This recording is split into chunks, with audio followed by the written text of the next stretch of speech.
So, ladies and gentlemen, thank you very much for being here with this session. The next 3 days, we're going to be talking about an extremely important person in our life, and that is our customer. So, we've divided this into three different subjects. Today we're going to be talking about, primarily on how are you going to be in touch with your customers at this point of time, and therefore we've titled this entire webinar, Be With Your Customers Now. With that, let me begin by asking you to do a small exercise if you can. If you can list the top 5 customers that you have, these could be, some of us have customers who are users directly, like Ami. Some of us have customers who are influencers, and some of us have customers who are buyers. Okay, Pradeep and Vivek and Sudhir would have direct buyers. So whether it is a user or an influencer or a buyer, if you can just make a list of the top 5 customers that you have, customers' name and their designation, that would be great. These are people that you deal with in an organization. If you can just list them down, that would be very, very interesting for all of us. As an exercise, we can just do this.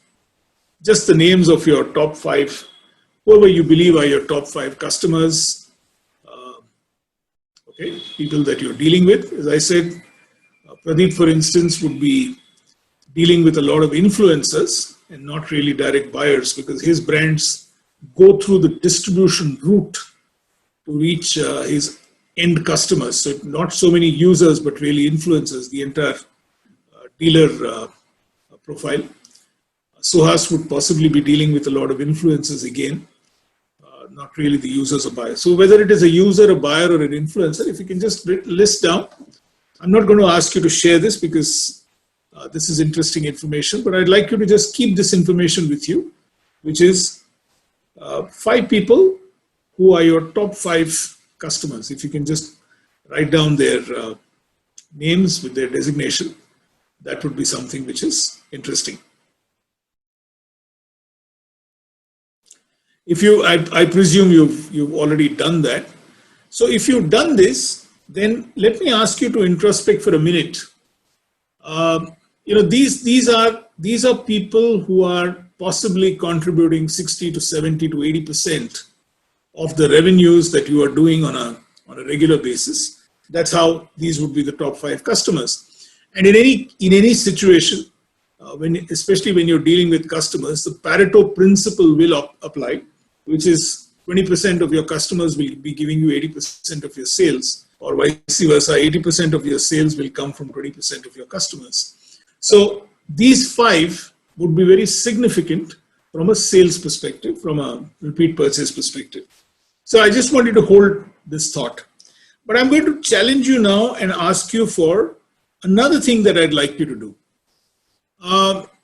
In any business, in any especially customer interfacing business, there is something which is called a moment of truth, which means when the product or service that you offer will be experienced by your customer, whether it is a user, an influencer, or a buyer, it doesn't really matter.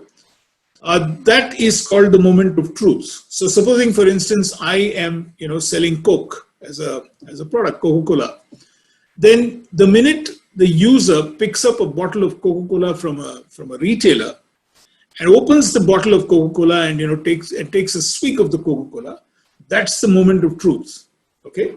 And if that particular product at that time, Coca-Cola in this case, meets up with whatever Coca-Cola has promised me, that is, it's going to be a refreshing drink, it's going to give you a great high, it's going to make you feel good, that is the moment of truth. Okay? So I'm asking you a simple question, since a lot of you here are B2B, people in the B2B or the B2C kind of space. Have you mapped their team? Which means any of the people in your customer's location who is involved, okay? Any of the people in your team who is involved in managing the moment of truth with your product or service. Okay?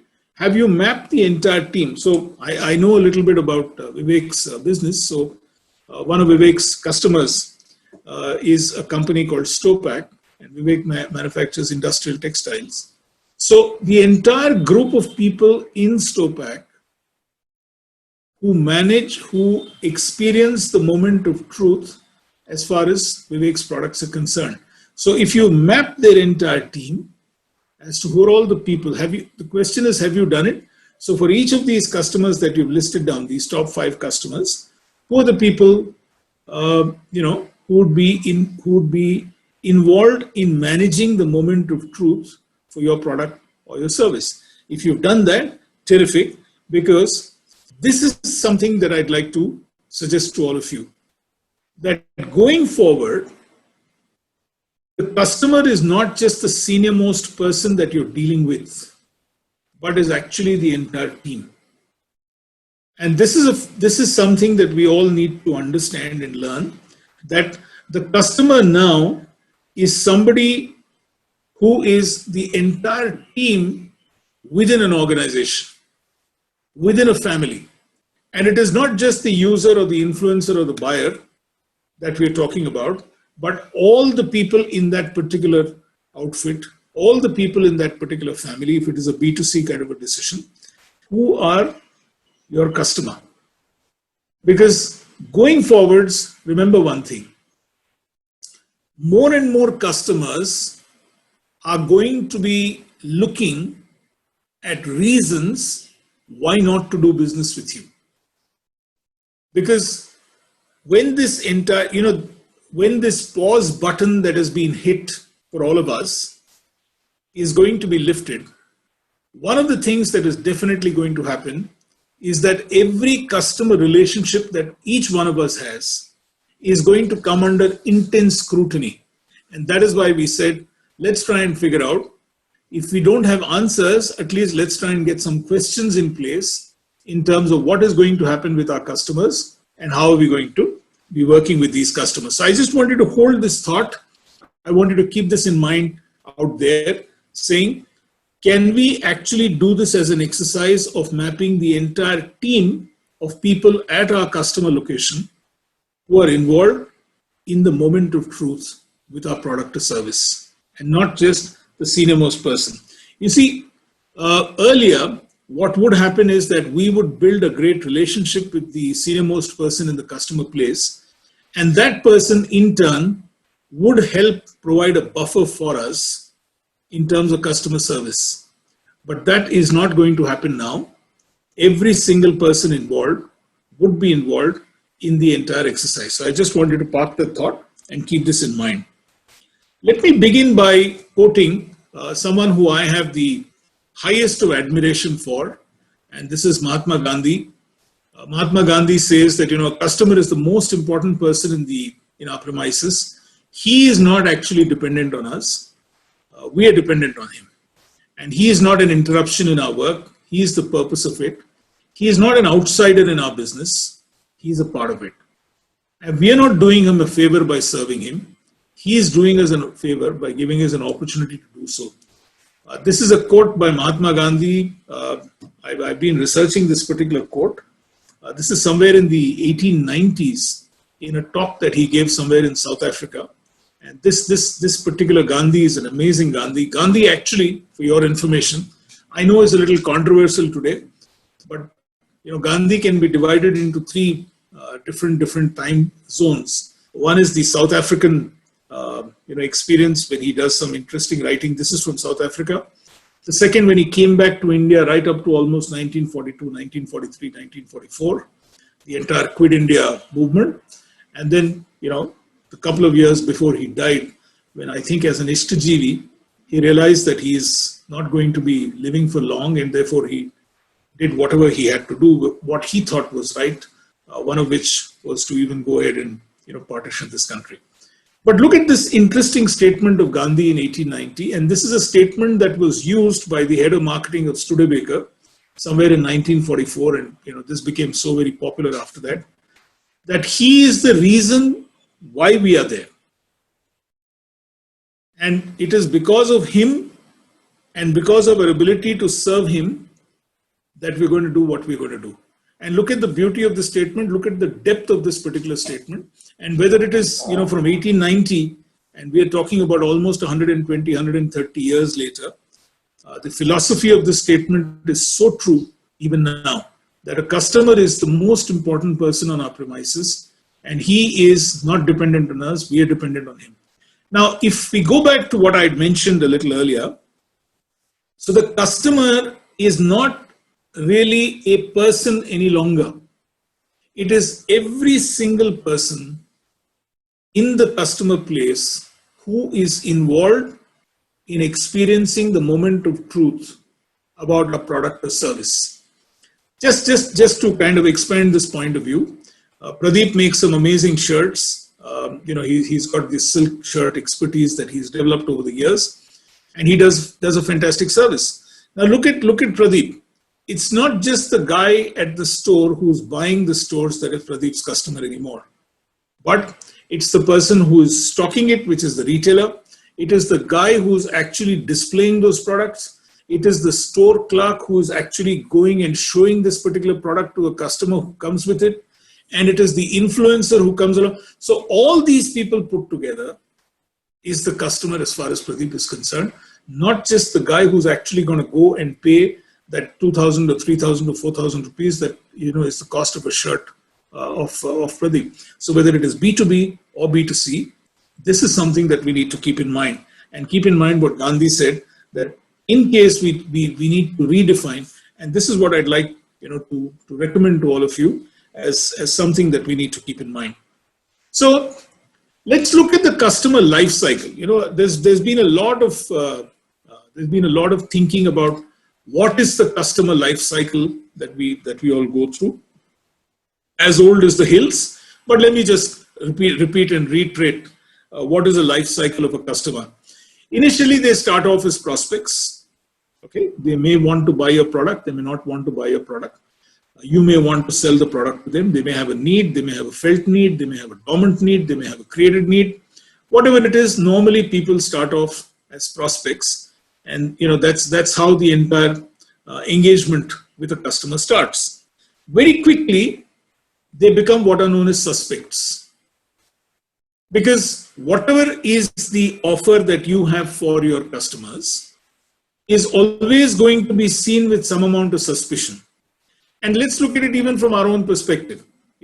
If any of us are being sold a particular product, whether it is a car, whether it is a shirt, whether it is a tie, whether it is some food, whatever it is that is being sold to us, gold, we immediately get into that suspicious mode saying, is this going to work? Is this not going to work? Is this guy good? Is this guy not good? How do I know that he's reliable? Etc., etc., etc. So they go through a phase where they actually become suspects of the product or service that we are trying to sell. At some point of time, they get converted into becoming a buyer. So they buy our product, they buy our service, and then on, they become users. They start using our particular product or our service, and they start experiencing our entire product or service. And that is the time when the moment of truth actually kicks in, whether whatever you have promised to these people is delivering what it is supposed to be delivering to them, and therefore they start becoming users.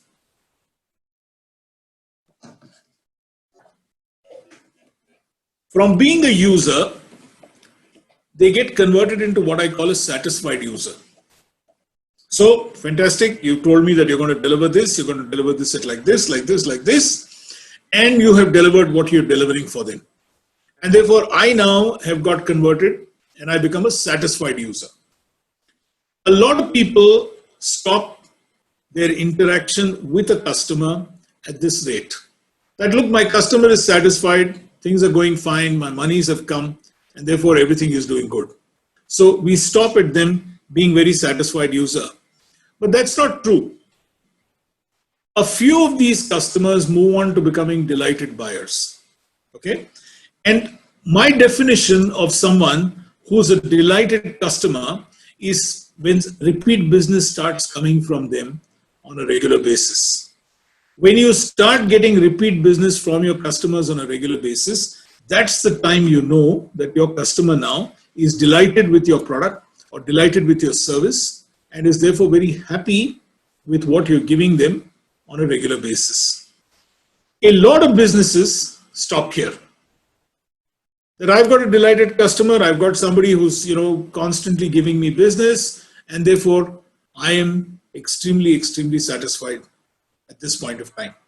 So just to go back to that exercise that you started off with, those five customers that you listed down as your top 5 customers. Let's just do a quick exercise amongst yourselves. How many of these are absolutely delighted buyers, which means they are people who are giving you regular business on a day-to-day basis in a continuous way? They're giving you business on a regular basis on a month on month. These are people who are giving you business. I'd like to believe that if these are the top 5 customers that you have, I want to believe that each of you have got all of them in a delighted state. Would I be right in that? If somebody would like to share that, yes, I've got all 5 who are absolutely delighted. Maybe you can raise your hand, or maybe you can unmute yourself and do a quick share so that we can then move from there.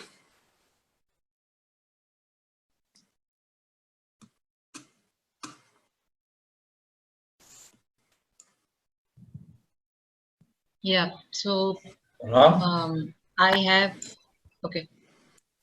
Yeah, go ahead, Ami.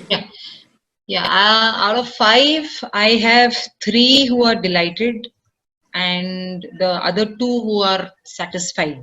All right, great. Yeah, Vivek, you were saying something? No, Ram, you know my model. I'm not talking about the industry where I was supplying to Stopac. Okay. Yeah. Even though Stopac itself was a repeat customer for almost 12, 13 years. Okay. Yes. But our model of business has been to build trust with our customers. So all my top 5 customers are, I like to believe, delighted customers, because very nice. Our association with them has been for decades. Very nice. Super. Yeah. Wonderful, Vivek. Yeah. Suhas, in fact, Ram, if I may add, Ram? Yes, please. If I may add, actually my father established contact with these dealers, mostly from the northeast and eastern states, Calcutta, places like that. And now I'm dealing with the second generation. And the third generation has just come into the business. Fantastic, Vivek. Super. Yeah. Thank you, Vivek. Suhas, go ahead, please. Yeah. So, sir, first of all, when you told top 5 customers, for me, it is very difficult to mention one person, because most of our customers are government-based and they're large companies. And we have to work with all of the ecosystem there to make them our customers, finally, to get an order. Absolutely. I completely agree. So we have been, for us, a customer means, say, a particular division in that large, you could say a division. A division will have anywhere 5 to 10 people in the supply chain to finally roll out the order, deliver, and then get that accepted. Absolutely. So I agree. the second point was, yes, though we have very few customers, we kind of are concentrated because the Indian aerospace is now expanding, but it was with very few and only government companies till today. So yes, where you say successful businesses do not, I think that is where we need to step in and maybe go for more customers and continue this delight cycle. Super. Wonderful. Thank you, Suhas, for that share. Just one more and then we can move on. Anybody would like to do a quick share? Ronak? Completely different business from the B2C segment. Ronak Surana? Most of my customers, yes, they are in a delighted state. And since predominantly we are into real estate, it's quite challenging for us to have a lot of customers in that space. coincidentally, I've got all the 5 right, and they are delighted, and they have been giving us repeated business. Very nice. Very nice, Ronak. So I just want you guys to hold this thought there as is, that we talked about delighted customers. Let me share with you a new perspective that I've been working on with customers and the customer life cycle that we're dealing with. There is this whole concept called the lifetime value of a customer. Okay. So if we were to look at a customer and say, what is the lifetime value of a particular customer, then we kind of open things up a lot more. Okay, that a customer is not just somebody who's come and bought one product from us or one service from us, but there is a lifetime value of that entire customer. So how does a customer change? How does the life cycle of a customer change over an entire lifetime? Let me share this with you. So we talked about delighted customers, saying that there is some amount of repeat business that a delighted customer keeps giving us, and we're very happy with that entire thing. Is it possible for us to look at the next level of a customer? Can there be something by which a customer can move up from being just a delighted customer to another level altogether? And I believe, yes, it is possible. I call these customers confident believers, which means here are people who will not shop around. If there is a repeat business that they need to give you, you are the only person who will come and get their business from them. And you will get a regular order flow from these people there. The second part, after they become confident believers, you can move them into what I call ardent advocates, which means these are people who refer us to a whole host of people. Now, you remember I asked you to do a mapping exercise and said, if you map the entire team within the organization, okay? Now, here is the challenge that I'm asking each of you to figure out. How many of the people in the organization, or how many of the people in that family that you deal with if you're doing a B2C kind of a thing, are ardent advocates? How many of them will actually refer you? Or how many of them will just do business with you? And that really is the challenge that all of us have. That perhaps the guy that is dealing with us, the buyer or the influencer, is someone who is a delighted customer, or he is a confident believer. Is it possible for us to figure out a way to make every member of that team into an ardent advocate? They start referring us. Now, this is the next level in the customer life cycle, and this is the level that we should try and move our entire business to if we can. Now, is there anything higher than being an ardent advocate? I used to work in these, I've all my life, actually, I've spent all my life working in the service industry. And today, when we set up Born to Win in 2003, and before that, when I used to be in advertising, I used to do a lot of referral business, which I even now do. But most of my customers are in the ardent advocate category, which means they refer us whenever I ask. So if I were to call a Vivek and say, Vivek, will you refer me to Pradeep Devta? Vivek would very cheerfully refer us and say, terrific, great service, please do business with Ram Seshu. But that's the ardent advocate. The highest level in this is what I call as a passionate broadcaster. Now, here is the audit that I want you to run, okay? In that entire team that I asked you to map, especially if it is a B2B kind of a situation, or if it is a B2C situation, how many members of that team are passionate broadcasters? Which means a passionate broadcaster to me is someone who will convert prospects on your behalf. A passionate broadcaster is someone who will protect your pricing. A passionate broadcaster is someone who will ensure margins, who will ensure that you get favorable credit terms. And a passionate broadcaster is loyal to a fault. Here are people who will go all out to make sure that they're going to be with you. And ladies and gentlemen, this is the challenge that each one of us has.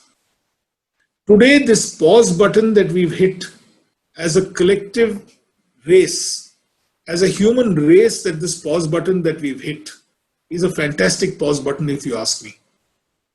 Because this is going to give us an opportunity to sit back and actually relook at how our relationships are going and how do we make sure that we can move some of our customers, not just one customer in that customer place. So I deal with a company, let me give you an example. I deal with a company called Sansera. And within Sansera, we deal with about 15 or 20 different types of people there, right from the HR executive right up to the managing director of the company. Is it possible for us to relook, and this is the challenge that I've been posing to myself, are every one of those 15 or 20 people within that company, how many of them are delighted, how many of them are confident believers, how many of them are ardent advocates, and how many of them are passionate broadcasters? Because remember one thing, business is not going to be the same henceforth. And it is in our hands to ensure that we need to make every single member of that team into a passionate broadcaster. Or if it is a B2C kind of a situation, then every member of the family, now whether you're selling real estate, whether you're selling gold, whatever it is that you're selling, whether you're selling textiles, it doesn't really matter.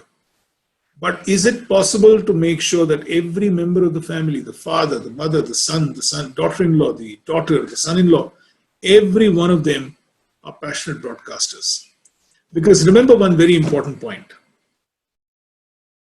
It is going to become more and more difficult to convert prospects. It is going to become more difficult to protect pricing. Margins are going to be squeezed. Credit terms are going to become elongated. And those who are my loyal customers today are going to be huge prospects for the rest of the world. And therefore, customer loyalty is going to come under sharp focus right now. And this is the challenge that I'm saying. Can we move up the perception value chain, okay, and make sure that we can convert our customers into passionate broadcasters? So I just want you to spend a minute in reflection and figure out in that group that you put down, just think about it, and I'm not going to ask you to share, but I just want you to I want you to think about it and say, how many of that group are at this level now? If you put down those top 5, in that top 5, if you've done a mapping, how many of them are delighted? How many of them are confident? How many of them can you move into being ardent advocates? And how many of them do you believe you can convert into passionate broadcasters? Because if you have a situation, and I keep telling this to people, if you've got 3 passionate broadcasters in a company, if you're a B2B company, or if you've got 3 passionate broadcasters, if you're a B2C kind of a customer service, then you may as well retire. You don't have to work anymore. Because if your margins are protected, if your pricing is protected, if your credit terms are taken care of, life will be extremely comfortable from there on. Keep this in mind. So I just want you to spend a minute, think about it in contemplation and say, how do you believe, what do you think you can do to actually move some of your customers to the next level, which is confident believers, or to the next level, which is ardent advocate, or to the next level, which is passionate broadcasters. I'll share a few thoughts on how this can be done, but I just wanted to hit that pause button right now and write down saying, what do you think, where do you think is the greatest opportunity for you now to move them into becoming passionate broadcasters? So if you can take a minute, then we can, you can do this, and then we can maybe we can then continue with our presentation while I take a small swig of water. Is there anything that anybody would like to ask? Then I'd love to answer it at this time.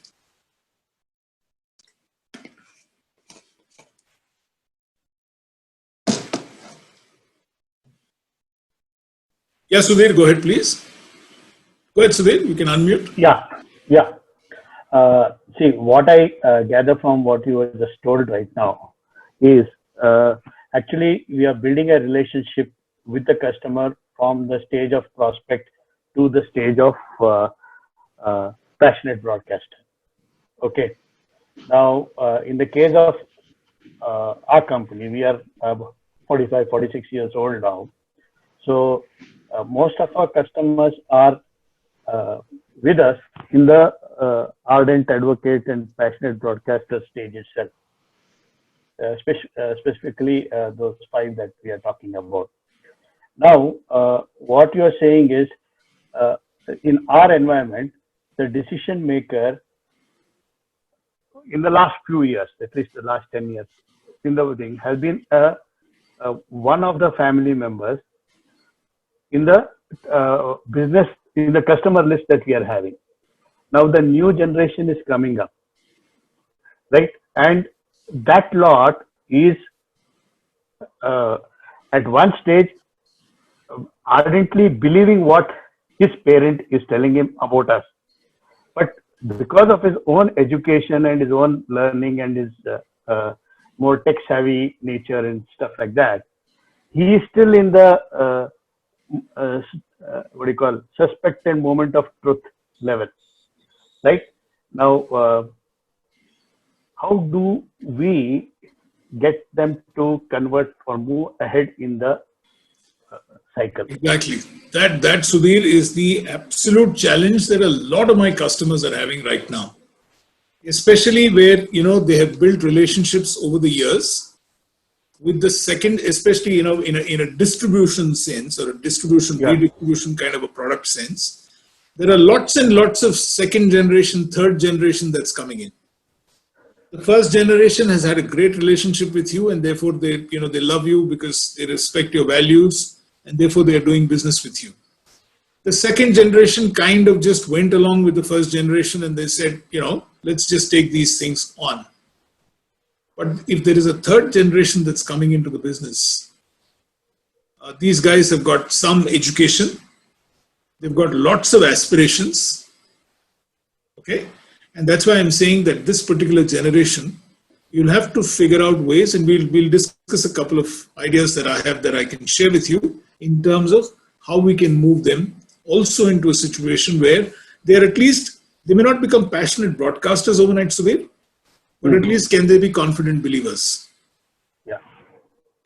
Is it possible for us at least to take them to that level of a confident believer? Maybe then escort them over a year to ardent advocate, and then maybe a little later into becoming a passionate broadcaster.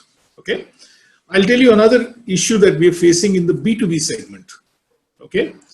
Now, what happens in the B2B segment is that there is so much of movement, and I'm predicting there will be a lot of movement in the corporate sector,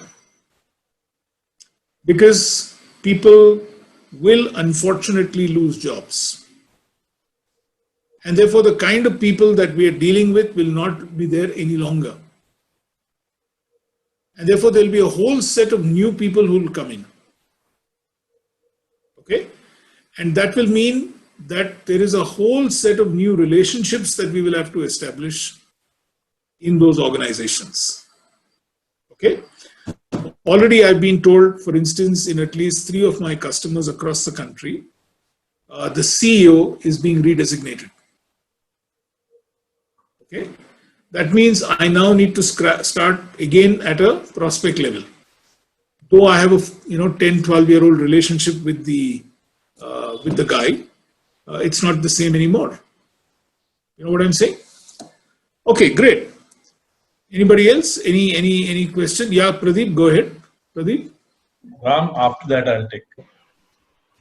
Yeah, Yeah, Pradeep, go ahead. Ram, I think it's an excellent opportunity to many of us to convert our confident customers to passionate customers by just understanding their pain right now. And if you are able to mitigate that pain to some extent in the short term, and that take that pain a little bit from our end, I think they can easily and quickly convert to passionate customers. For Absolutely. instance, what we're looking at is we are sending all our customers and talking to them and telling them that don't worry, we will supply you in spite of a delay in your payments. So don't worry about Okay. that. We will supply to you, and as and when that you want, we will give you the supply. Don't worry about the payment. We want the business up and running. And whatever we already supplied to you also, we are sure that there will be a delay in the payment. Don't worry about that part also. So this is mostly what the pain that we feel that our customers will be having. And if we can take that pain away from them now, and yeah, of course, we will also have that pain now. But if we are able to absorb part of it, then these customers will always believe in us. Wonderful. So that's a great thought, Pradeep. Fantastic. So let's just quickly move on. Let So me. Arun sir has a question in the chat. Who? Arun sir. Yeah, Arun, please ask me what's the question. Can you read it out for me? Yes. How do you tip them from ardent to passionate? Yeah. So what Arun, the whole issue is this, that we, in this new order that we've come up with, we need to figure out ways and means of how can you actually move somebody from being ardent to being passionate. And you heard Pradeep giving a great thought right now, saying that can we understand their pain? Can we understand their need? And I'm just going to share with you another one or two slides, and then we can do a discussion around. I will touch upon this in just a minute. Just give me 1 minute, okay? As to how are we going to be doing this, right? Just give me 1 minute. Right. So let me tell you a couple of pet peeves that most customers have. Okay. The first problem that most people have is this whole delivering as per commitment. We used to have an old saying, you under promise and you over deliver. I think that is gone right now. I mean, of course, the worst is to over promise and under deliver. I'm sure that none of us would like to do that. But this whole business of under promising and over delivering is a thing of the past. We need to now deliver as per the commitment that we are making. Whatever is a commitment that you made, you need to deliver. There is no question about that. A lot of people tell me that they're extremely unhappy with their traditional, with their traditional partners. Why? Because somehow or the other they've been managing over the years to complete the delivery. But that is not going to work any longer. The second peeve that they have is that you don't answer calls. And I keep telling people, if things go wrong, go hug your customer. Of course, now with all this COVID-19 and things like that, that is not going to be possible. But I'm talking about it figuratively, saying if you don't answer their calls, if there is an issue that they have, you need to be available for them. You need to be there with them. The third pet peeve that most customers have is this: don't discuss customer problems with your employees. Because they really, really don't know how to handle them. They don't know how to process that information. There are so many times in absolute frustration you went out that, how can he behave like this? This guy's an idiot. This guy is like that. This guy is like that. And somewhere down the line, your employees don't understand where you're coming from. And they are not able to handle that information properly. One of the biggest issues that can happen here is that your employees can believe that this is the way you want them to also deal with your customer. And they can start getting indifferent to customers. A survey recently showed that 68% of customer relationships break. This is shocking. Remember this. 68% of all customer relationships get threatened because the employees of the company showed indifference to the employees of the other company. Can you believe it? 68%. Now, your employees have no business whatsoever to deal with your customers or their, complete set with indifference. And they get permission to do that primarily because you are unfortunately giving them that permission to do so. The last pet peeve that most customers have is this. They believe that we're too much of hunters and we're not farmers. We don't have the patience to sit right now and develop those relationships. Today, more than at any point of time, farming and not hunting is going to give us the kind of results. So these are some pet peeves that we need to understand and keep in mind, that if there are any of these things that are happening, then definitely, we are not moving from a delighted customer to a believer, to an advocate, to a broadcaster. That is something which is definitely not going to happen. Keep this in mind. But what do customers appreciate? Okay. And here is again some interesting stuff I put together after talking to a couple of customers itself. If you buy their products and you recommend and refer them, they appreciate that a lot. If you recommend them, if you refer them, okay, which means that in a way, you're actually buying their products and you're helping them. They really appreciate that. There is something called a 6R rule. Now, I'm sharing with you simple stuff that can be done. If you can send a handwritten thank you note, especially when you're dealing with the third generation or the fourth generation in the customer's place, just a simple thank you note, a handwritten note, works wonders because it's so personalized. It's not an email, it's not a WhatsApp that you're sending, but it's a simple note that you can send to them saying, hey, you know what? I truly appreciate what you're doing for me. Remember the likes and dislikes. Okay?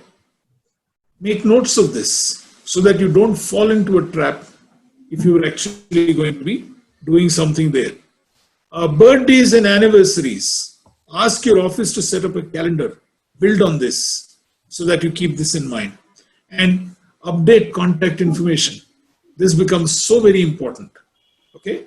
So you will have to figure out how you can make sure that your customers, you'll have to change the way we do, because it not just is your product or service that is going to be important, but it is the relationship that you need to move into. So to answer your question, Arun, you need to figure out how you can move this into a relationship arena right now. Because every single person is very worried about the fact that which way is their business going. And it's not just, giving them a product, it's not just giving them a service, but it is cultivating and building a relationship which is going to help. Okay? So if we were to actually figure out how are we going to do the simple stuff, because we now need to come back to the basics. Remember, if you've got a business, which is a traditional business, and you have a great relationship with your customer, it is because somebody somewhere did the simple stuff and built that relationship. And today it is time to go back to the basics with customers and start doing these simple things. I'm just sharing with you a couple of best practices. Will this work for you? I don't know, but I'd love to hear from you. What do you think are some best practices that you can practice in your business, which goes away from the traditional business thinking, product, pricing, margin, credit, etc. But how can you actually start building a relationship with your customer, which is so unique to you that it becomes part of your branding and becomes part of your exercise. So remember one thing, everybody in the market, if you have the financial wherewithal, okay, you will offer more, you will offer some amount of discounts on pricing. If you have the wherewithal, you can give extended credit limits. If you have the wherewithal, you can squeeze some margins. But then so are your competitors going to do the same thing if they do have the wherewithal or if they're forced to do it. But it is these simple things that you can do with your customers that is going to help you start developing a relationship, because it is this relationships that will take you forward. in the future.